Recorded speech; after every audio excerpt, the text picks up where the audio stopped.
ഞങ്ങൾ മൂകാംബികയിൽ നിന്ന് നമ്മുടെ ഗോവയ്ക്ക് ബുക്ക് ചെയ്തിട്ടാണ്. അപ്പോൾ ഞങ്ങളവിടെ ട്രെയിനൊക്കെ കയറിയിട്ട് പിന്നെ എത്താറായപ്പോഴുള്ള സ്ഥലങ്ങളാട്ടത്. അവിടെ എത്താറായി, ഞങ്ങൾ 4 മണിക്കൂറുണ്ടായിരുന്നുള്ളൂ. കഴിഞ്ഞപ്പോൾ ഞങ്ങൾ ക്യാബ് ബുക്ക് ചെയ്തിട്ടുണ്ടായിരുന്നു. ക്യാബ് ബുക്ക് ചെയ്തിട്ട് വണ്ടിയിൽ വന്ന് വണ്ടിയിൽ സാധനങ്ങളൊക്കെ കയറ്റിയിട്ടാണ്.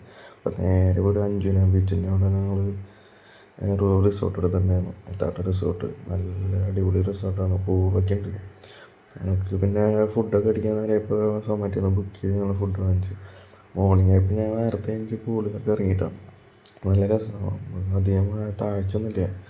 ഞങ്ങൾ നേരെ ഇറങ്ങി, ഫ്രഷായി ഇറങ്ങിയപ്പോൾ ഞങ്ങൾ വണ്ടി വേണം കറങ്ങാൻ. അപ്പോൾ 3 വണ്ടി ഞങ്ങൾ സെറ്റാക്കി. അപ്പോൾ അവിടെ നിന്ന് നേരെ പോയി പെട്രോളൊക്കെ അടിച്ചിട്ട് ഞങ്ങൾ പിന്നെ അത്യാവശ്യം കുപ്പി വാങ്ങാൻ പോയിട്ടാണ്. നേരെ പോയപ്പോൾ ഞങ്ങൾക്ക് കിട്ടിയ സ്ഥലമാണിത്. എല്ലാത്തിനും പൈസ അവിടെ. അപ്പോൾ ഞങ്ങൾ കുറച്ച് സാധനങ്ങളൊക്കെ വാങ്ങിച്ച് ഞങ്ങൾ റൂമിൽ ഇരുന്നിട്ട് അടിച്ചിട്ടാണ്. ബാക്കി പിന്നെ നാളെ കാണാം.